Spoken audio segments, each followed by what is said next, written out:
Em continuidade ao trabalho que iniciamos sobre o corpo humano e o cristão, numa visão científica e à luz da Bíblia, nós decidimos fazer alguns vídeos, algumas videoaulas, algumas tomos que são partes desse trabalho para facilitar a vida dos irmãos na hora de estudar o assunto. Então preparamos alguns vídeos que serão equivalentes aos capítulos, portanto teremos 10 videoaulas que serão exatamente como está no e-book que vocês receberam, no e-book que vocês fizeram um download. É uma explanação daquele material. E por que nós decidimos isso? Conversando com o profeta, com a Zesa, eles nos instruíram a fazer esse vídeo para facilitar a vida dos irmãos. Seria muito mais fácil deixar apenas um PDF, já está pronto, foi enviado a vocês, exigiu muito trabalho para fazer esse e-book, mas ele já está pronto. Mas, como nos diz o apóstolo Paulo em Mateus 7, de 13 a 14, entrai pela porta estreita, porque larga é a porta e espaçoso o caminho que conduz à perdição, e muitos são os que entram por ela. E porque estreita é a porta e apertado o caminho que leva à vida, e poucos há que a encontrem. Portanto, irmãos, nós escolhemos a porta estreita, porque é assim que temos sido ensinado. A porta estreita vai exigir um pouco mais de dedicação, um pouco mais de trabalho, um pouco mais de tempo, mas os irmãos terão uma facilidade um pouco maior para entender o assunto. Então nós preparamos essa primeira tomo, a tomo 1, é a primeira videoaula, que será uma visão geral do trabalho, que vocês já têm em mãos um e-book a respeito. Então, apenas passando mais uma vez rapidamente pelo meu perfil, só para reiterar, reforçar que estou habilitado a falar a respeito do assunto. Apesar de ser um homem de tecnologia, como todos sabem, há 38 anos, eu também sou um homem de educação física, um homem de preparação física desportiva, ou seja, um homem da área de saúde também, que foi capacitado, treinado para falar a respeito desse tipo de coisa, e assim nós teremos a oportunidade de falar um pouquinho mais a respeito, um pouquinho mais de detalhes sobre aquela primeira explanação que os irmãos tiveram no vídeo anterior. Assim, vamos adiante, só reiterando o agradecimento ao nosso profeta, a Zesa. Eu gostaria de agradecer o nosso atalaia e profeta mais uma vez, Dr. Antônio Agostinho Polônio, que nos traz a palavra de Deus e o Evangelho de Cristo Jesus e as revelações do Espírito Santo de Deus com tanta excelência e maestria, e nos fez despertar para a consciência crística, através do seu trabalho, tanto no Conote quanto na casa de Melquisedeque. Agradeço também a Zesa, a esposa do profeta, a nossa querida Zesa, que com grande dedicação também orienta e conduz a igreja e nos leva a consolidar a palavra de Deus e todos os ensinamentos que nos são trazidos. Ao pastor Luiz e a Cida, pelo trabalho e dedicação com toda a igreja, que corrobora os ensinamentos que nos foram derramados, e com os grupos de oração, nos orientando também. E agradeço especialmente a Cristo Jesus pelo sacrifício salvífico na cruz, pela remissão dos nossos pecados. Agradeço a Deus Pai Todo-Poderoso, poderoso eu sou, e agradeço ao Espírito Santo de Deus por estar conosco, por ser o nosso ajudador e o nosso consolador. Então, como nós vimos no primeiro vídeo, para refletir rapidamente, a coisa mais importante que temos ao nosso redor, no plano físico, nesse momento, onde quer que estejamos, é o ar que respiramos. Pois sem o ar não há vida. E a gente deve pensar bem nisso. Assim, vamos falar um pouquinho sobre o corpo humano, essa visão geral. Vamos falar sobre essa incrível máquina humana na perspectiva científica e cristã, com embasamento de anatomia do corpo humano, uma visão estruturada e sistêmica da importância do nosso corpo. O corpo humano é o templo do Espírito Santo de Deus, como nós sabemos. Isso está em 1 Coríntios 12, versículos de 12 a 31, que, como todos já sabem, é o alicerce e a inspiração para esse trabalho. E as pesquisas, a compilação, toda a organização das informações foi feita com base nesse quesito. 1 Coríntios 12, versículos de 12 a 31. Então nós vamos falar um pouco de células, ossos, músculos, tendões, órgãos, de toda a complexidade do corpo humano, da integração, da sinergia, do corpo humano funcionar em uníssono e também, à luz da Bíblia, nós vamos trazer à tona 1 Coríntios 12 e alguns outros versículos para nos ajudar a embasar um pouco mais a importância do nosso corpo diante da Igreja de Cristo. Vamos falar um pouquinho do lema da educação física, que é mens sana in corpore sano, uma mens sana, um corpo são, e que a prevenção é a melhor saída ao invés da remediação. Então, em Gênesis 1, versículos 26 e 27, Deus criou o homem. E disse Deus: façamos o homem à nossa semelhança, à nossa imagem, conforme a nossa semelhança, e domine sobre os peixes do mar, e sobre as aves dos céus, e sobre o gado, e sobre toda a terra, e sobre todo o réptil que se move sobre a terra. E criou Deus o homem à sua imagem, a imagem de Deus o criou. Homem e mulher os criou. Gênesis 1, 26 e 27. Então, Deus criou o homem. E Deus criou o homem, como diz em Gênesis 2, 7, a partir do barro, como nós sabemos. O Senhor Deus formou, pois, o homem do barro da terra, e inspirou-lhe nas narinas um sopro de vida, e o homem se tornou um ser vivente. E nós vamos ver a maravilha que essa porção de barro, trabalhada por Deus, que criou Adão, e que o Espírito Santo soprou na narina de Adão e deu a ele vida. Nós vamos ver a maravilha que Deus criou quando criou Adão. Vamos ter um pouquinho mais de visão profunda sobre o assunto. E falando um pouquinho mais do lema da educação física, que está lá no nosso e-book também, mens sana in corpore sano significa uma mente sã, um corpo são. O filósofo Juvenal disse: deve-se pedir em oração que a mente seja sã, um corpo são. Peça uma alma corajosa que careça do temor da morte, que ponha a longevidade em último lugar entre as bênçãos da natureza, que suporte qualquer tipo de labores, desconheça a ira, nada cobice e creia mais nos labores selvagens de Hércules do que nas satisfações nos banquetes e camas de plumas de um rei oriental. Revelarei aquilo que podes dar a ti próprio. Certamente o único caminho de uma vida tranquila passa pela virtude. Esse é um tópico que nós estudamos na educação física e que é muito interessante. Mais uma vez, reiteramos que o homem foi criado para o movimento. Nós não fomos criados para sermos seres sedentários, estarmos atrás de uma escrivaninha. Já na pré-história, o homem corria para caçar ou para não ser caçado.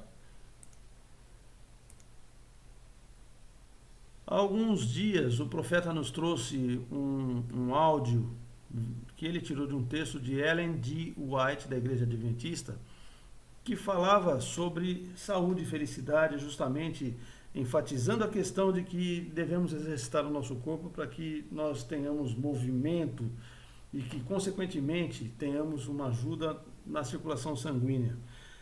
A inatividade, irmãos, de qualquer um dos órgãos, a inatividade do sistema esquelético, do sistema muscular, traduz-se numa diminuição do tamanho dos músculos e, portanto, da força.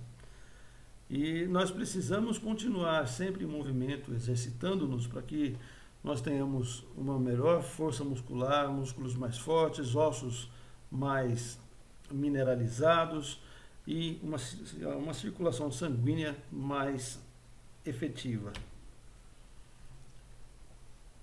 O mistério do corpo humano, nós vamos falar um pouquinho sobre esse mistério do corpo humano, essa máquina que nós já discutimos um pouquinho. O que é o corpo humano? Ele nada mais é do que a combinação de vários produtos químicos e de várias reações químicas. E esses elementos juntos, eles produzem o nosso corpo e produzem todas as reações químicas no nosso corpo e nos permite ter vida, ter movimento. O corpo tem mais ou menos 75 velas, 100 ovos, um bocado de ferro, um pedaço de sabão, fósforo suficiente para fabricar 100 mil palitos de fósforos e 1 quilo de açúcar, 38 litros de água e um punhadinho de sal. Essas substâncias são comuns, mas juntas elas produzem um milagre que vive, come, cresce, planeja, aspira, cultua, ama e até mesmo conspira. Esse pacote humano de produtos químicos é uma máquina vivente, pensante, muito mais maravilhosa do que qualquer mecanismo de ferro e aço que possamos ver.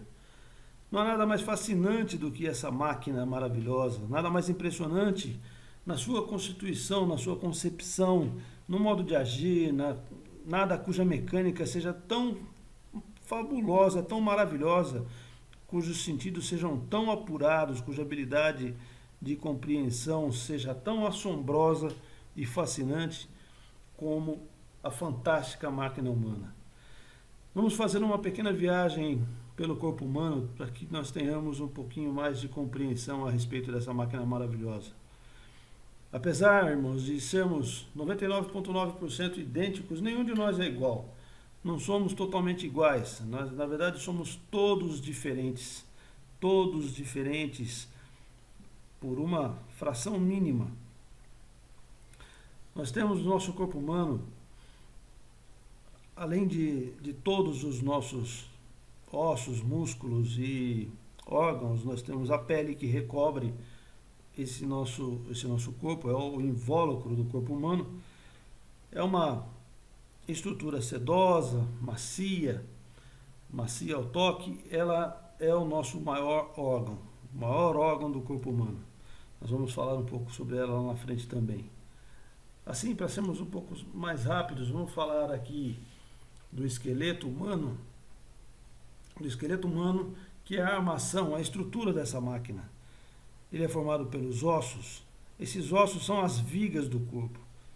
Contudo, eles são diferentes das vigas de um edifício ou de uma máquina. Visto por dentro, eles são ocos, eles são formados por trabéculos. Cada osso tem um tubo oco e o seu fluido próprio, vital, que é a medula óssea. Nós temos cerca de 206 ossos no corpo humano quando adultos, porque quando somos crianças ou bebês, temos cerca de 272 ossos que depois vão se consolidar, como por exemplo o osso da fontanela, a famosa moleira, que fecha a caixa craniana. Temos os músculos. Os músculos exercem o trabalho pesado. Os músculos são os operários da nossa fábrica humana e eles são muito exigidos e eles fazem todo esse trabalho pesado, são elásticos, são firmes, eles têm algumas presilhas de borracha, podemos falar presilhas de borracha para fazer uma alusão, mas são os tendões e os ligamentos que conectam esses músculos na estrutura óssea ou no esqueleto humano, no sistema esquelético.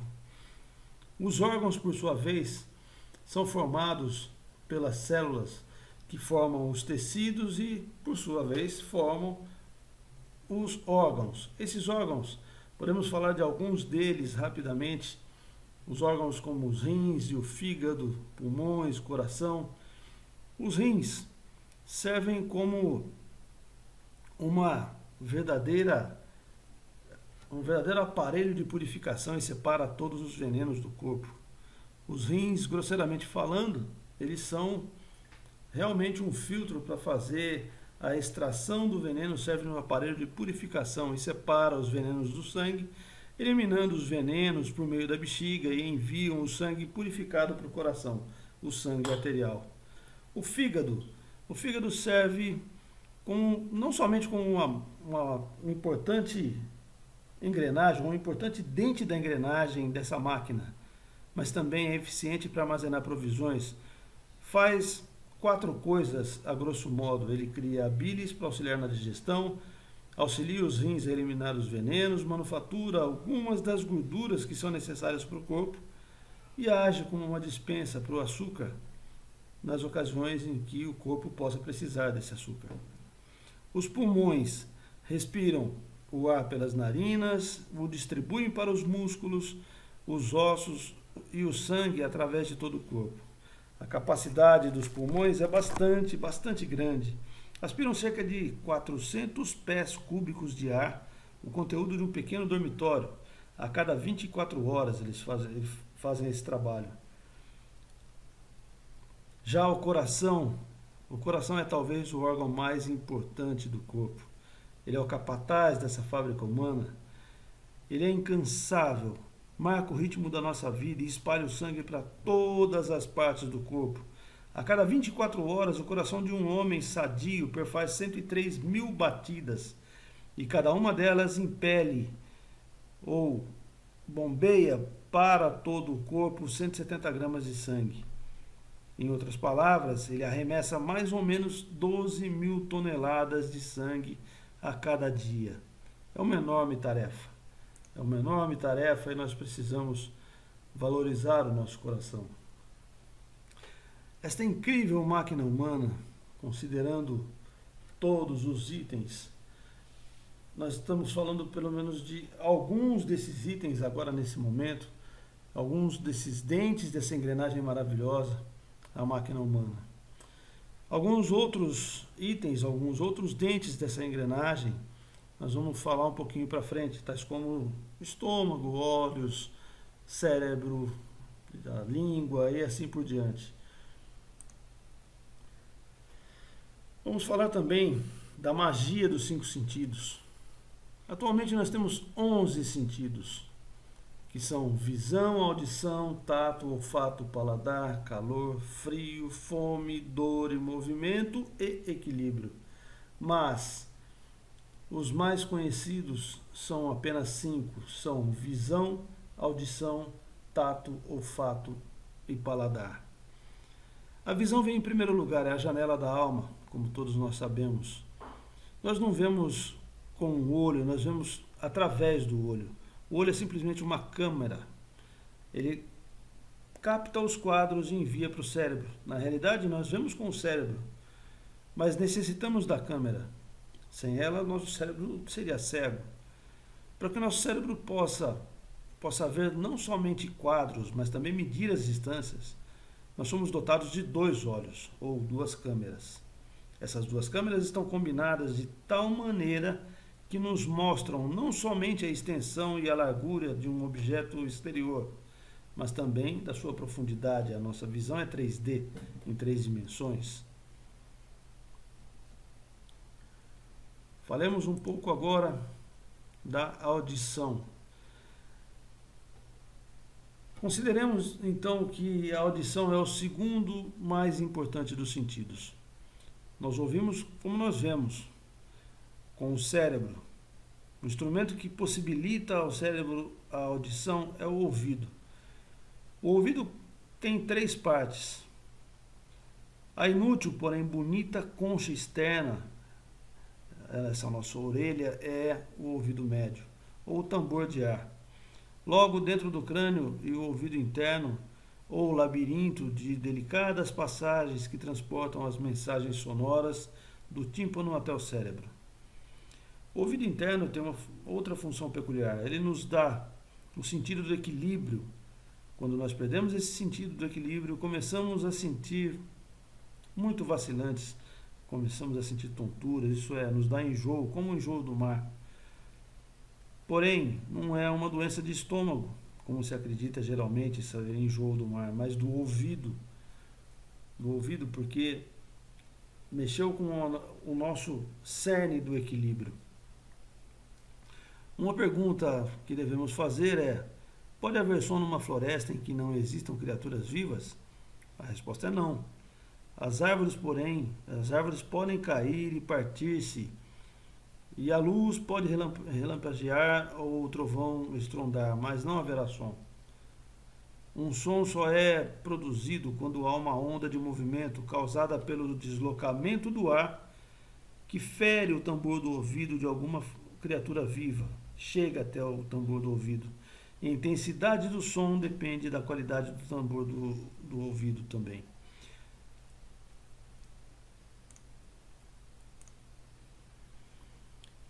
O enigma da vida. Vamos voltar. Vamos voltar porque nós não falamos do olfato e do paladar. Temos aqui. Sim. Temos aqui, vamos falar então do tato. O tato vem em seguida ao olfato. Ele vem em seguida e nós observamos que a pele nos dá a sensação do tato. E a pele que recobre os músculos, ela é elástica e bonita, como nós já falamos, macia, regula a temperatura do corpo e é o nosso instrumento de tato, é o nosso contato com o mundo externo. É por onde nós sentimos as coisas, por onde nós sentimos se há calor, se há frio, se é pontiagudo, se é liso, se é macio, se é áspero. É o tato que nos dá essa possibilidade. O olfato, esse é o quarto sentido. O olfato, ele é no homem menos aguçado do que nos animais, como o cachorro, por exemplo, que tem um olfato muito mais aguçado do que o nosso. Mas o olfato é muito importante para nós, porque nós sentimos o cheiro agradável das coisas. Por exemplo, no alimento, nós comemos o alimento primeiro com os olhos e depois com o olfato, que junto com o paladar nos dão um sabor. Aí nós saberemos qual é o gosto de determinada comida, determinado prato. O paladar, que é o último dos 5 sentidos, é justamente como nós sentimos todos os gostos. Sentimos o paladar por meio da língua.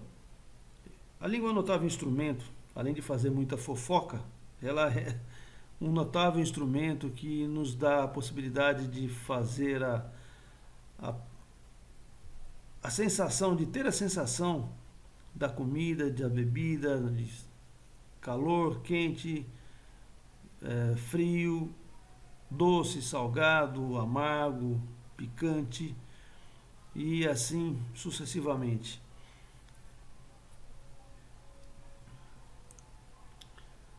Vejamos então agora o enigma da vida. O enigma da vida, irmãos. O que é a vida? O que é a vida não é como Antônio Abujamra falava, que o nosso profeta costuma nos dizer, mas sim cientificamente falando.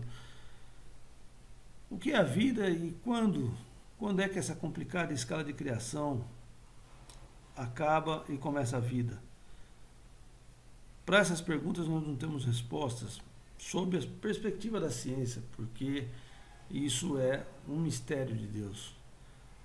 Muitos filósofos têm tentado resolver esse enigma, mas negando que haja um enigma. Negando que haja um enigma, negando que haja um mistério de Deus. Nós, porém, sabemos que a vida nos é dada por Deus e sopra nas nossas narinas, como já dissemos, o Espírito Santo de Deus, para que nós vivamos, para que todo esse aparato, todo esse arcabouço de células, ossos, músculos, órgãos, pele, possa ganhar vida. Nós vamos um pouco mais adiante falar sobre essa questão, mas falando do enigma da vida, um óvulo, ele vai ser fecundado por apenas um espermatozoide, mas a natureza produz 3.000 espermatozoides para um óvulo. Somente um espermatozoide nadando aqui para chegar até esse óvulo e fecundar esse óvulo. Quando finalmente ele fecunda o óvulo, um feto vai ser gerado e ele vai se desenvolver dentro da bolsa uterina da mulher, dentro do líquido amniótico ele vai se desenvolvendo, captando as vitaminas e proteínas e nutrientes da mãe, e assim se fará a vida. Após 9 meses nós teremos um bebezinho.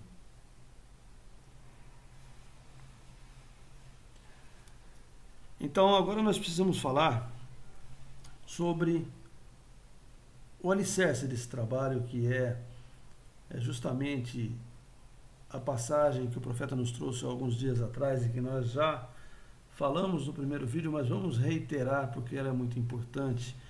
Ela é a base para esse trabalho. É importante que os irmãos leiam e releiam essa passagem bíblica, porque ela nos dá tudo o que nós precisamos para continuar com esse trabalho. Então, em 1 Coríntios 12, versículos de 12 a 31, o apóstolo Paulo nos diz o seguinte: porque assim como o corpo é um e tem muitos membros, e todos os membros, sendo muitos, são um só, assim é Cristo também. Pois todos nós fomos batizados em um espírito, formando um corpo, quer judeus, quer gregos, quer servos, quer livres, e todos temos bebido de um espírito. Porque também o corpo não é um só membro, mas muitos. Se o pé disser, porque não sou mão, não sou do corpo, não será por isso do corpo? E se a orelha disser, porque não sou olho, não sou do corpo, não será por isso do corpo? Se todo o corpo fosse olho, onde estaria o ouvido? Se todo fosse ouvido, onde estaria o olfato? Mas agora Deus colocou os membros no corpo, cada um deles como quis. E se todos fossem um só membro, onde estaria o corpo? Assim, pois, há muitos membros, mas um corpo.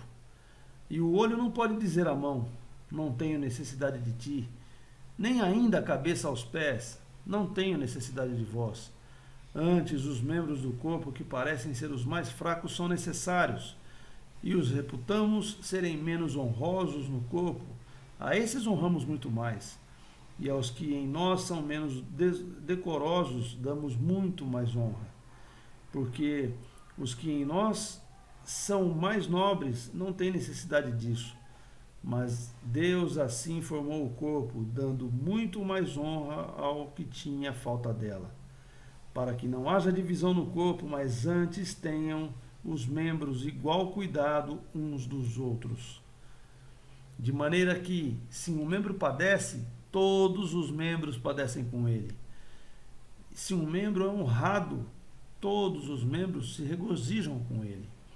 Ora, vós sois corpo de Cristo, e seus membros em particular. E a uns Deus pôs na igreja, primeiramente apóstolos, em segundo lugar profetas, em terceiro doutores, depois milagres, depois dons de curar, socorros, governos, variedade de línguas. Porventura são todos apóstolos? São todos profetas? São todos doutores? São todos operadores de milagres? Têm todos o dom de curar? Falam todos diversas línguas? Interpretam todos? Portanto, procurai com zelo os melhores dons, e eu vos mostrarei o caminho mais excelente. Tenham os membros igual cuidado uns dos outros. Todos nós temos que ter a consciência de que somos iguais perante Deus, temos equidade e que somos partes integrantes de um só corpo, a Igreja de Cristo, e que todos nós somos importantes e que nós nos complementamos enquanto igreja, assim como os órgãos do corpo se complementam enquanto órgãos do corpo humano. Assim nós vamos ver um pouquinho mais sobre esse corpo humano maravilhoso. Desta forma, criando células, tecidos, ossos, músculos, pele. Nós temos os sistemas do corpo humano, que são os sistemas circulatório, nervoso, respiratório, digestivo, esquelético, muscular. Para falar de alguns deles, nós temos alguns outros também. Nós vamos ver um pouco mais para frente. Então, mais uma vez, tenham os membros igual cuidado uns dos outros, porque todos nós somos importantes. E é importante dizermos também, em 1 Coríntios 6, versículos 19 e 20, o apóstolo Paulo nos diz assim: acaso não sabem que o corpo de vocês é santuário do Espírito Santo que habita em vocês, que lhes foi dado por Deus, e que vocês não são de vocês mesmos? Vocês foram comprados por alto preço. Portanto, glorifiquem a Deus com o seu próprio corpo. Esse foi o primeiro vídeo, irmãos. O primeiro vídeo. E nós nos vemos na próxima aula para falar um pouquinho mais sobre a natureza